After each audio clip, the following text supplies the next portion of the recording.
Hello guys, welcome to Pakistan India reaction. तो कैसे हैं आप सब? मेरा नाम मुदस्सिर है। हम बशर सुबह सनमजीद की बहुत कमाल वीडियो लेकर आए हैं जिसका टाइटल है Pakistani first visit to India. मतलब what Indian Muslims and Indians think about Pakistan. मतलब इंडियंस की ओपिनियन इन्होंने ली है इंडिया में, मतलब जो आम पब्लिक है उनका ओपिनियन लिए बहुत ज्यादा मजा आने लगा है। पहले वीडियो देखते हैं, बाकी बातें बिल्कुल। करेंगे बाद में। ओरिजिनल वीडियो का गाइस लिंक मिल जाएगा आप लोगों को डिस्क्रिप्शन में, प्लीज लाजमी सब्सक्राइब कीजिएगा। देखते हैं भाई इंडियन पब्लिक का रिव्यू क्या है, बिल्कुल बाकी बातें करेंगे बाद में। कमेंट करते हैं रिटर्न एंड स्टार्ट। अस्सलाम वालेकुम, नमस्ते, सत श्री अकाल। मैं हूं सनाम। जो नाज़रीन, मोस्टली आपने मेरी रिएक्शन वीडियोस में देखा होगा, मैं लोगों से सवाल करती हूँ, पाकिस्तानियों से सवाल करती हूँ कि वो इंडिया के बारे में क्या सोचते हैं। आज हमारे साथ कुछ इंडियंस मौजूद हैं जिनसे हम पूछेंगे कि वो पाकिस्तान के बारे में क्या सोचते हैं। एक हमारे साथ विशान मौजूद है जिनका ताल्लुक इंडिया से है, लेकिन ये हिंदू कम्युनिटी से है। दूसरा हमारे साथ है मोहम्मद आशिक, जो है तो इंडिया से, बहुत लेकिन मजा इनका आएगा। ताल्लुक हाँ मुस्लिम कम्युनिटी से है। तो दो हाँ डिफरेंट कम्युनिटी के लोग आज हमारे साथ मौजूद हैं और हम इनसे बात करेंगे कि ये पाकिस्तान के बारे में क्या सोचते हैं, क्या राय रखते हैं। और इंडिया, अगर इंडिया पाकिस्तान के ताल्लुकात की बात की जाए तो इंडिया पाकिस्तान के ताल्लुकात को जो है वो किस तरह से हम बेहतर कर सकते हैं। तो अस्सलाम वालेकुम। वालेकुम सलाम। नमस्ते नमस्ते। विशान, कैसे हैं आप? नमस्ते नमस्ते, बहुत अच्छे हैं। आप कैसे? सही, मैं भी ठीक, अल्हम्दुलिल्लाह। थैंक यू सो मच कि आप लोगों ने अपना कीमती वक्त निकाला मेरे चैनल के लिए और इस मजा प्रोग्राम के आएगा लिए। भाई। हाँ मैंने सोचा कि बहुत सारे पाकिस्तानी लोगों से रिएक्शन हो गए हैं, अब क्यों ना इंडियन से बात की जाए। अच्छा विशान, जी सबसे सर। पहले मैं आपसे जानना चाहूंगी कि आप जब पाकिस्तान का नाम सुनते हैं तो पहली चीज आपके दिमाग में क्या आती है? देखिए, जब मैं पाकिस्तान का नाम सुनता हूं तो सबसे पहले तो मुझे ये याद आता है कि 1947 से वो पहले वो इंडिया का ही हिस्सा था। तो मुझे तो यही समझ में आता है कि वहां पे भी इंडियन ही कल्चर है, वहां पे कोई पाकिस्तानी कल्चर नहीं है, और एक सी ही जुबान है, और खाने पीने का टेस्ट और बाकी सब चीजें भी हमारी ही जैसी हैं। तो मुझे ऐसा समझ में आता है कि सब कुछ एक ही है, बस एक बीच में बॉर्डर डाल दिया गया है। और ये भी मुझे थोड़ा सा दुख होता है कि जो अभी पाकिस्तान के हालात चल रहे हैं, जो अभी पाकिस्तान की बहुत बुरी कंडीशन चल रही है, उसके रिगार्डिंग पाकिस्तान में कुछ नहीं हो रहा है, क्योंकि वहां पे एक डेमोक्रेसी और कॉन्स्टिट्यूशन नहीं है। तो उसकी वजह से एक बहुत दुख भी होता है कि हमारा ही हिस्सा, हमारी ही जुबान, हमारा ही कल्चर, और आज ऐसे हालात हो गए हैं कुछ पॉलिटिशियंस की वजह से पाकिस्तान में। इस चीज का एक थोड़ा दुख भी होता है। नहीं, बिल्कुल आपने बहुत अच्छी बात की, नो डाउट, इसमें तो कोई शक ही नहीं है कि इंडिया और पाकिस्तान का जो कल्चर है वो ऑलमोस्ट सेम है। हमने देखा है कि हमारी शादी ब्याह पर, मुख्तलिफ त्योहारों पर हम इंडिया के कल्चर को फॉलो करते हैं। इवन कि मुझे अच्छी तरह याद है कि व्हेन आई वाज प्रेग्नेंट तो मेरी फैमिली ने मेरी गोद भराई की रस्म की थी, जो कि एक इंडियन कल्चर है, एक इंडियन त्योहार है। हमारे साथ इंडिया से मोहम्मद आशिक भी मौजूद हैं जो कि मुस्लिम कम्युनिटी से ताल्लुक रखते हैं। सर, मैं आपसे ये जानना चाहूंगी, कैसा लग रहा है हिंदुस्तान में रहते हुए, एक मुसलमान होकर हिंदुस्तान में कैसी जिंदगी गुजर रही है, और वहां रहते हुए जब आप पाकिस्तान के इन मुसलमानों का ये हाल अहवाल देख रहे हैं कि वो आटे के लिए मर रहे हैं, मुश्किलात से भरी जिंदगी गुजार रहे हैं, उनके पास जॉब्स नहीं है, तो किस तरह के ख्यालात, किस तरह के जज्बात होते हैं उस वक्त आपके? देखिए, इंडिया में जहाँ तक मुसलमानों के हालात हैं बहुत अच्छे हैं। हालात ये मीडिया हमारा बस थोड़ी बोलता है मोटी कि उधर मुसलमान मसले तो हर जगह होते खतरे हैं, में, भाई पागल उन है मसलों को बालातर रख दें तो इंडिया में मुसलमानों के हालात बहुत बेहतर है। और कभी भी मतलब यहाँ पे मुस्लिम्स गैर मुस्लिम भेदभाव होता नहीं है। बहुत छोटी छोटी घटनाएं कहीं कहीं हो जाती है, क्योंकि इतनी बड़ी आबादी है, पूरी तरह से कंट्रोल करना मुश्किल हो तो जाता है। पाकिस्तान में भी होती है। लेकिन ओवरऑल देखिए तो वी आर गुड, और प्रॉस्पर करने का पूरा मौका मिलता है। जो जितना मेहनत करेगा, जो रेस में जितना आगे जाएगा, उसको उतनी मिलेगा। मतलब ये है यहाँ पे फेयर, फ्री एंड फेयर हालात हैं यहाँ पे। जहाँ तक मैं देखता हूँ पाकिस्तान के हालात, वहाँ सुन के तो दुख होता है, लेकिन सारे मसाइल, सारी चीजें अल्लाह की तरफ से आती हैं। और ज्यादातर आवाम से ज्यादा वहाँ के पॉलिटिकल जो अप्रोच है, उस अप्रोच की वजह से शायद वहाँ के लोगों को ज्यादा तकलीफ है। सही बात। थोड़ा सा नरम और लचर रवैया होना चाहिए, है ना। जिस चीज को, जैसे कश्मीर का मुद्दा है, ये है, जिस चीज को मतलब अभी उठाने से या उसको प्रॉपर फ्रंट पर रखने से किसी को फायदा होने वाला है? एग्जैक्टली कोई नहीं कुछ फायदा पा सकता है। ये ऐसा मसला है कि 2, 20, 30, 50 सालों में भी हल नहीं हो सकता है। इसलिए अभी जो जो जो मतलब प्रेजेंट सिनारियो है उसमें मेरा जहां तक ये है कि अवाम तो बेचारी चाहे इंडिया की हो या पाकिस्तान की हो हमेशा दबी हुई रहती है, या वहाँ के लीडर्स को जहां तक मेरा जहां तक ये है कि वहाँ के लीडर्स को जरा और प्रोएक्टिव होकर के चीजों को नॉर्मलाइज करना चाहिए। और देखिए इंडिया को जरूरत अभी नहीं है, technically speaking, practically speaking India इतना बड़ा मार्केट है, इंडिया को अभी जरूरत नहीं है, जरूरत अभी पाकिस्तान को है। तो इन हालात में मुझे जहां तक लगता है, जहां मेरी सोच है कि थोड़ा सा अप्रोच करके दोनों कंट्री के सफारत खाने के थ्रू बात करके इसको नॉर्मलाइज करके अगर ट्रेड वगैरह चालू हो जाए तो हो सकता है कि थोड़े हालात और बेहतर हो जाए, जहां तक मुझे उम्मीद है। अच्छा विशाल, मैं आपसे ये पूछना चाहूंगी कि एज अ इंडियन, जैसा कि आपने कहा कि इंडिया और पाकिस्तान आज से 75 साल पहले एक ही थे, तो कभी आपका दिल नहीं किया कि आप पाकिस्तान फिरने के लिए आए, घूमने के लिए आए, बॉर्डर से इस पार आके भी देखें कि बटा हुआ हिंदुस्तान कैसा है? यहाँ पे बहुत सारे हिंदुओं के मंदिर हैं, बहुत सारी हिंदू फैमिलीज भी रहती हैं। आपने देखा होगा मेरी वीडियो में अक्सर मैं उनके त्योहारों में जाती हूँ, उनके साथ सेलिब्रेट भी करती हूँ। तो कभी आपका मन नहीं किया कि आप हिंदुस्तान विजिट करने आए, बॉर्डर के इस पार आए? मुझे ऐसा लगता है कि जब तक चीजें नॉर्मलाइज नहीं होती हैं तब तक मन को थोड़ा मारना ही पड़ेगा, क्योंकि यहाँ पे, क्योंकि आप भी ये देखिए कि जो इंडिया ने कई बार कोशिश की है दोस्ती का हाथ बढ़ाने की। जैसे आपको पता ही होगा कि वाजपेयी साहब ने बहुत बहुत, जो हमारे प्राइम मिनिस्टर थे, उन्होंने बहुत कोशिश की थी कि हो जाए सब कुछ नॉर्मलाइज हो, बट उसके तुरंत बाद कारगिल हो जाता है। और ऐसे ही अभी अगर हम लोग 2015 की बात कर लें तो हमारे जो अभी करंट प्राइम मिनिस्टर हैं वो गए थे बाकायदा पाकिस्तान, और उसके बाद उरी, पुलवामा, बहुत सारी चीजें हुई। तो मुझे लग रहा है कि पहले जब तक चीजें नॉर्मलाइज नहीं होती हैं तब तक कुछ भी ऐसा हम ख्वाब में ही सोच सकते हैं, क्योंकि पहले चीजें बेहतर होना बहुत जरूरी है। और ये जैसा कि अभी मोहम्मद भाई ने बोला कि ये पाकिस्तान के लिए बहुत इंपॉर्टेंट है कि चीजें बेहतर हो। अभी इंडिया की तो इकोनॉमी बहुत अच्छे से ग्रो कर रही है, we are 5th largest economy right now, and जिस रफ्तार से हम लोग ग्रो कर रहे हैं, आने वाले 5 से 6 सालों में हम लोग 3rd लार्जेस्ट बन जाएंगे। एंड आईटी पे भी इंडिया ने बहुत काम किया है, एजुकेशन पे भी किया है। इट्स लाइक पूरे 20 साल का हार्डवर्क है इंडियंस का, जो आज इस मुकाम पर पहुंच रहे हैं और धीरे धीरे और ग्रोथ करने की हम लोग कोशिश कर रहे हैं। और हमारे अंदर एक स्पिरिट है, और हर एक भारतीय में एक स्पिरिट है कि हम लोग को, मतलब ऐसा रहता है, आपने देखा भी होगा कि बाहर जितनी भी कंट्रीज में आप देखोगे तो इंडियंस जो है एक बड़ी पोजीशन पर है। टेक कंपनीज में अगर आप देख लें तो सीईओज को देख लें तो सब बड़ी पोजीशन पे। ये जो उसकी रूट कॉज है वो है एजुकेशन।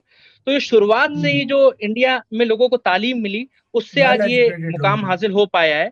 और वही मैं पाकिस्तान के बारे में बोलूंगा तो पाकिस्तान में जो सबसे बड़ा इशू है वो है आइडेंटिटी क्राइसिस का।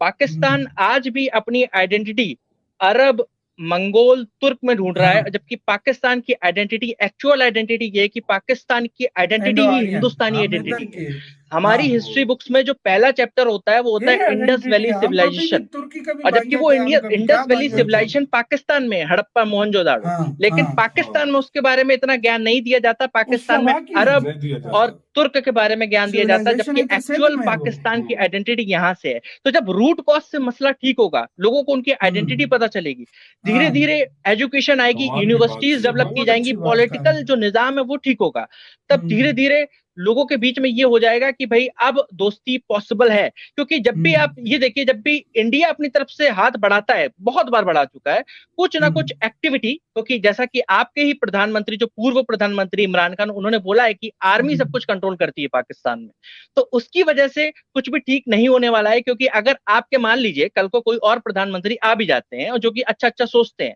बट वहां पे कॉन्स्टिट्यूशन ही नहीं है, आर्मी सब कंट्रोल करेगी। अगर आपके प्रधानमंत्री मान लीजिए आज की डेट पे सोचते हैं कि इंडिया के साथ हम ट्रेड करते हैं, जैसा कि अभी आपके करंट प्रधानमंत्री ने बोला था कि हम अपना सबक सीख चुके हैं, अब हम हाथ बढ़ाना चाहते हैं, तो इंडियन गवर्नमेंट ने इस पे क्यों रिएक्शन नहीं दिया? क्योंकि इंडियन गवर्नमेंट जानती है कि अगर आप हाथ बढ़ा भी देंगे आज की डेट पे तो आर्मी कुछ कर देगी, तो कुछ ना कुछ पंगे आ ही जाएंगे।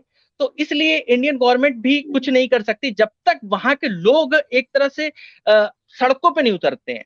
और सड़कों पे उतर के ये नहीं बोलते कि अब हमें इंडिया के साथ पूरी तरह से खोल दो, पूरी तरह से मतलब ट्रेड चालू करो, सब कुछ करो और कंट्रोल जो है उसको ठीक करें, एक प्रॉपर डेमोक्रेसी डेवलप करें।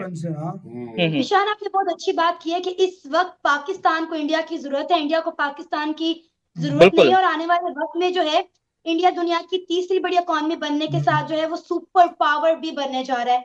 इस वक्त इंडिया और पाकिस्तान की ट्रेड बंद होने की वजह से, मैं फील्ड में काम करती हूँ तो मुझे अंदाजा है कि लोगों को किस तरह की मुश्किलात का सामना करना पड़ता है। हम जब देखते हैं कि यहाँ पे जो प्याज हम डॉलर के रेट पर 280 रुपए किलो खा रहे हैं, वहां पर जब 20 रुपए किलो प्याज बिकता हुआ देखते हैं तो यकीन करें रोंगटे खड़े हो जाते हैं। अब माह रमजान का महीना चल रहा है, आप यकीन करें यहाँ पे 400 रुपए किलो दर्जन मिल रहे केले। यू कैन इमेजिन कि आपको केला जो फ्रूट चाट में डलता है, जो एक नॉर्मल सी चीज है, वो 400 रुपए दर्जन आपको दिए जा रहे हैं। तो हैरत की बात है कि मैं 40 से 50 रुपए कहना चाह रही हूँ कि जो चीजें हम इंडिया की इस्तेमाल कर रहे हैं वो बॉर्डर के थ्रू तो नहीं मंगवा रहे, लेकिन हम दुबई के रास्ते से वही सामान डबल टैक्स देकर मंगवा रहे हैं, लेकिन बॉर्डर नहीं खोल रहे। अच्छा मोहम्मद आशिक साहब, मेरा आपसे एक सवाल है कि आप इतने सालों से हिंदुस्तान रह रहे हैं, तो क्या आपका कभी दिल नहीं किया कि आप अपनी फैमिली के साथ हिंदुस्तान से पाकिस्तान शिफ्ट हो जाएं? क्योंकि यहाँ पर रहने वाले जो पाकिस्तानी हैं, जो मुसलमान हैं, वो आप लोगों के लिए काफी फिक्रमंद रहते हैं कि हिंदुस्तान में रहने वाले मुसलमानों को जो है वो राइट्स नहीं दिए जाते, उन पे बड़ा जुल्म सितम किया जाता है, और वो वहां पर जेल की जो है जिंदगी गुजार रहे हैं, ना उन्हें इबादत करने की आजादी है, ना उन्हें अच्छी जॉब दी जाती है, ना अच्छी एजुकेशन दी जाती है। तो क्या आपको नहीं लगता कि आपको हिंदुस्तान छोड़कर पाकिस्तान आ जाना चाहिए? नहीं, ये तो भ्रमित करने वाली बातें हैं। हम लोग अल्हम्दुलिल्लाह यहाँ पे बहुत अच्छे हैं, और जहाँ तक रहने की बात है पाकिस्तान में, वो भी हमारा ही हिस्सा था, हमारा ही हिस्सा था। अब लेकिन लकीरें इतनी सख्त खींच गई हैं कि वो कांटे से भी खतरनाक हो गई हैं, और आने का दिल, यहाँ रहें तो भी हमको पाकिस्तान दिखता है, वहां रहें पाकिस्तान में रहें तब भी हिंदुस्तान दिखता है, क्योंकि जगह एक ही है, सिर्फ एक लाइन से बांध दिया गया है। बस मुझे एक और जो इम्पोर्टेंट मसला उठाना है वो ये है कि पाकिस्तान को जो है माइक्रो लेवल पे एजुकेशन सिस्टम को बेहतर करना होगा। उनको चाहे इंडिया से हेल्प लेनी पड़े या बाहर के जिन कंट्री को वो बेहतर समझते हैं वहां से हेल्प लेनी पड़े, पैसे जेवरात सब बेच देनी पड़े, बेचें, लेकिन एजुकेशन को इतना स्ट्रॉन्ग करें। जब आप तालीम को स्ट्रॉन्ग करेंगे ना, फिर पूरी दुनिया आपको, जैसे हिंदुस्तान को आज पूछ रही है पूरी दुनिया, सिर्फ और सिर्फ एजुकेशन के बेस पे, ज्यादातर फोकस हम लोगों ने एजुकेशन पे किया है, और एजुकेशन के बेस पर लोग आज यहाँ बेकार भी अगर हैं, लेकिन वो पढ़े लिखे हैं, वो कुछ ना कुछ अपना सोचते हैं, कर लेते हैं, और जो काबिल हैं उन्हें तो मौका मिलता ही है। अभी मैं ही जैसे 2000 में इंजीनियरिंग पास किया, मैकेनिकल इंजीनियरिंग, उसके बाद मैं 1-1.5 साल इंडिया में काम करने के बाद गल्फ चला गया। गल्फ में 17-18 साल लगभग मैंने नौकरी करी, 9 साल दुबई में किया, 9 साल सऊदी में किया, फिर आके यहाँ पे 4 साल से अपना बिजनेस कर रहा हूँ। माइक्रो फिलामेंट प्लास्टिक थ्रेड की बिजनेस है, मैं ठीक ठाक कर ले रहा हूँ, मतलब बहुत कहें तो एकदम कुशादा नहीं है, लेकिन कर रहा हूँ, और मुझे जहाँ तक मैं होपफुल हूँ कि मैं और अच्छा कर पाऊंगा आगे। और एजुकेशन पर ज्यादा फोकस होनी चाहिए, एजुकेशन में, और इसकी माइक्रो प्लानिंग बहुत जरूरी है। सिर्फ ऐसे ही जो है दकियानूसी सब्जेक्ट्स डाल दिए और फिर उस पे जो है आप आगे बढ़ते जाएंगे तो नहीं होगा। कैसे, क्या डिमांड है, अगले 10 साल का क्या माइक्रो प्लानिंग है, किस तरह से स्टेप बाय स्टेप आप उन सब्जेक्ट्स को स्कूलों में लाएंगे। 10-15 साल में फिर आपको जो नीचे के ब्रेन रॉटन हो गए हैं उनको आहिस्ता फ्रेश करके नए प्रोडक्ट्स जब आएंगे, हो सकता है अगले 10-15 साल में पाकिस्तान की किस्मत भी बदल सकती है। जी, आपने बहुत अच्छी बात की कि इस वक्त पाकिस्तान का एजुकेशन निजाम बेहतर करने की हमें बहुत ज्यादा सख्त जरूरत है, क्योंकि अगर हम बात करें तो यहाँ पे ना तो अच्छी यूनिवर्सिटीज हैं, ना ही अच्छे स्कूल्स हैं। इवन के जो सरकारी स्कूल हैं उनका हालात कुछ इस तरह से है कि वहां मैं तो कभी नहीं चाहूंगी कि मेरे बच्चे जो है सरकारी स्कूलों में जाकर पढ़े। अगर हम इंडिया के एजुकेशन निजाम की बात करें तो उनके सरकारी लेवल पर भी जो स्कूल्स और यूनिवर्सिटीज बनाई गई, उनका तालीमी निजाम जो है वो बहुत बेहतर है। अच्छा अविशान, आपको क्या लगता है कि इंडिया और पाकिस्तान के दरमियान सबसे बड़ा मसला क्या है जो हल हो जाए तो दोनों मुल्कों के दरमियान जो है वो दूरियां खत्म हो सकती हैं? नो डाउट आपने पहले ये कहा कि इंडिया ने कई बार पाकिस्तान के साथ ताल्लुकात बेहतर करने की कोशिश की है, लेकिन पाकिस्तान की तरफ से कोई जवाब नहीं दिया गया। अभी भी रिसेंटली आरएसएस की जमात के लीडर की जानिब से कहा गया था कि पाकिस्तान के इस मुश्किल हालात में हम पाकिस्तान की मदद करने को तैयार हैं, पाकिस्तान को 25 से 50 लाख टन गंदम देकर, ताकि कम से कम लोगों को खाने के लिए आटा तो मिले, लेकिन पाकिस्तान की तरफ से कोई जवाब नहीं दिया गया। तो आप बताएं, आपको क्या लगता है कि बेसिक मसला क्या है, असल फसाद की जड़ क्या है जो दोनों मुल्कों को करीब आने नहीं दे रही? चूज क्यों करते हो? मैंने जैसे पहले भी बताया कि आपके यहाँ जो बेसिक जो मुझे मसला समझ में आ रहा है वो आर्मी का ही समझ में आ रहा है, क्योंकि अगर एक बार को कोई प्रधानमंत्री आपके यहाँ कुछ अच्छा करने का भी सोचता है तो कहीं ना कहीं आर्मी उसको नहीं अच्छा करना चाहती है। क्योंकि मैं आपको एक और चीज बता देता हूँ, क्योंकि पाकिस्तान आज से 20 साल पहले 40 साल पहले भी एड पे चलता आया है सब कुछ। उनकी जो इकोनॉमी थी एड पे चलती आई है। पहले यूएस से पाकिस्तान को एड आती रही है अफगानिस्तान के नाम पे, तो आर्मी फलती फूलती रही और आर्मी को एक पावर महसूस होने लगी पाकिस्तान में। तो पाकिस्तान की आर्मी ये कभी नहीं चाहती है, क्योंकि पाकिस्तान की आर्मी वहां पे एक एलाइट क्लास बन चुकी है। जैसे आपके यहाँ पे कुछ एक अच्छे एरिया है, वहां पे पाकिस्तान की आर्मी के जो घर हैं तो वो एक आपको यहाँ पे जो मतलब एक बिजनेसमैन के घर होते हैं उस तरह के घर है। तो पाकिस्तान की आर्मी की जो मेन सोर्स ऑफ इनकम बन गई है वो इंडिया के नाम पे जो पैसे आते हैं वो बन चुकी है। तो क्यों चाहेगी आर्मी की इंडिया के साथ ताल्लुकात अच्छे हों? एक सवाल करना चाहूंगी, आपने बात की कि अफगानिस्तान के नाम पर एड खा रहा है पाकिस्तान, तो अफगानिस्तान को तो पाकिस्तान भी बहुत सारी अफगानिस्तान को तो इंडिया जो भी है जो बहुत ज्यादा सपोर्ट कर रहा है। अगर आप देखें तो अफगानिस्तान पर बुरा वक्त आया तो इंडिया ने हर लिहाज से अफगानिस्तान की मदद की, अफगानिस्तान को फंड्स भी दिए, वहां पर डिफरेंट प्रोजेक्ट्स पर काम भी किया। दोबारा से इंडिया की एम्बेसी जो है वो काबुल में रीओपन हो गई। तो इस वक्त अगर हम बात करें तो अफगानिस्तान तो इंडिया के इशारों पर चल रहा है। हजारों की तादाद में अफगानिस्तान के स्टूडेंट्स को स्कॉलरशिप दी जा रही है इंडिया की जानिब से कि आप इंडिया आए और आकर पढ़े, और अफगानिस्तान का भी रुझान पाकिस्तान से ज्यादा इंडिया की तरफ है।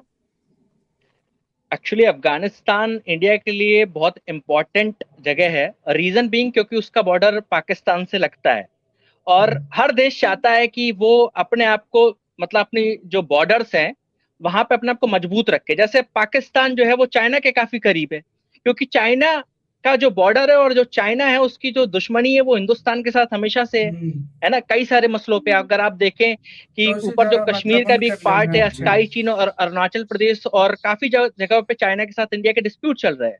तो पाकिस्तान चाइना के इसलिए करीब है क्योंकि वो इंडिया से उसके पंगे चल रहे हैं, ठीक है।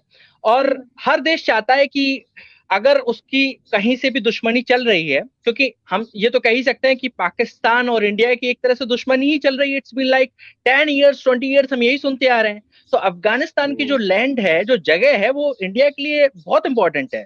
कल को कुछ हो जाता है तो इंडिया कहाँ से पाकिस्तान को घेरेगा, तो कुछ तो जगह चाहिए। और पाकिस्तान की एक और बड़ी बात बताता हूँ, कबूल कर लिया कि अफगानिस्तान इंडिया के लिए क्यों इंपॉर्टेंट है।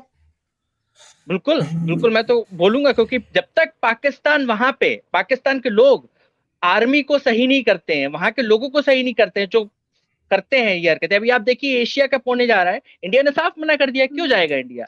क्योंकि आपके वहां पे जो हेड्स बैठे हुए हैं वही चीजें ठीक नहीं करना चाह रहे हैं। इसी के साथ यार वीडियो रहता तो यार ये सारा सीन इन्होंने काफी अच्छे से मतलब सारी बातें की और बहुत इनको भाई नॉलेज है इन दोनों को, मतलब ये जो थे इंडियन और बहुत अच्छे से इन्होंने एक्सप्लेन किया और छोटे छोटे मसले। और वाकई यार इसमें कोई शक नहीं है, हमारे जो हुक्मरान है वो आपस में लड़ रहे हैं भाई, देखा जाए तो जो मतलब कभी एक दूसरी कुर्सी की लड़ाई लगी हुई है, उधर इंडिया अपना फल फूल रहा है। और दूसरी बात जो हम कहते हैं इंडियन मुस्लिम भाई वो नहीं है, तो ये आपके पास सबूत है। कहता है मैं इधर मस्त बिजनेस कर रहा हूँ, मैं मस्त अपना सब कुछ कर रहा हूँ। हाँ, मुझे सिर्फ एक बंदा बता दो, एक बंदा, सिर्फ एक बंदा बता दो जो इंडिया से आकर यहाँ रहा हो। नहीं, मतलब वो हमेशा के लिए उल्टा पाकिस्तानी यहाँ से गए उधर रहने, कोई भी नहीं।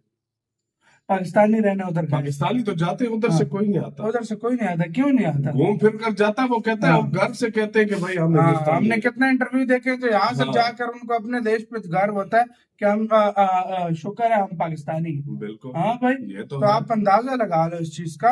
और जिस तरीके से भारत आज आगे जा रहा है, वाकई वो टाइम चला गया।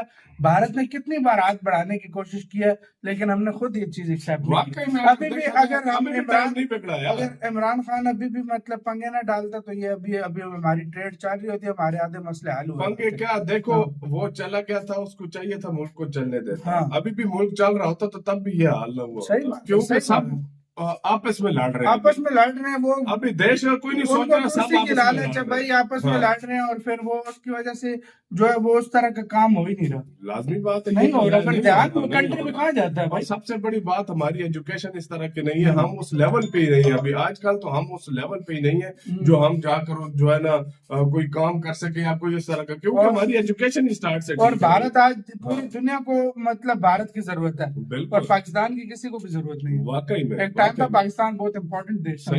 सही बोला है।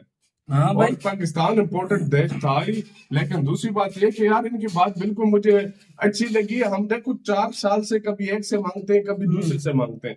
जब तक ये चीज हम नहीं खत्म करेंगे, मांगने वाला हम दूसरे के सारे जब तक बैठना खत्म नहीं करेंगे, हम ठीक नहीं हो सकते। वो दूसरी बात, मेन बात जो है वो हम स्टार्ट से, हमेशा मेरी बात याद रखना, हम देखो हम तो इंडिया से ही अलग हुआ, इकट्ठे ही थे ना पहले। आइडेंटिटी हमारी जो है ये वो वाली है, इंडो आर्यन जो कहा जाता है, मतलब हिंदुस्तानी आइडेंटिटी है, इंडियन आइडेंटिटी है। लेकिन हम इधर तुर्की का ड्रामा देखेंगे और हम तुर्किश बन जाएंगे, हम सऊदी का देखेंगे हम सऊदी बन जाएंगे, एक चाइनीज नहीं बने, हम उधर ढूंढते रहते हैं अपनी आइडेंटिटी। देखो अब इंडोनेशिया भी मुस्लिम देश है, लेकिन उसकी आइडेंटिटी अपनी है, वो अपनी आइडेंटिटी कभी भी नहीं छोड़ते। अरब अपनी आइडेंटिटी नहीं छोड़ते, तुर्किश अपनी आइडेंटिटी नहीं छोड़ते। हमें बस पंगा है अपनी हर एक के साथ मिलने का पंगा चला हुआ है भाई। ये चीजें हमें खत्म करनी होगी। हमें ये करना होगा कि हमें जब तक हमारे रिलेशन अच्छे नहीं होते इंडिया से, और ये बात 110% दुरुस्त है, जिस दिन हमारे अगर रिलेशन इंडिया से अच्छे हो गए, तुम मुझसे लिख कर ले लो कि पाकिस्तान के आधे प्रॉब्लम खत्म हो जाएंगे, पाकिस्तान में टूरिज्म बढ़ जाएगा, हर चीज बढ़ जाएगी। आपका क्या इसका कहना है, अपने कमेंट सेक्शन में दें। देखिए वीडियो खत्म करते हैं, हम लोग बहुत ज्यादा ख्याल रखना।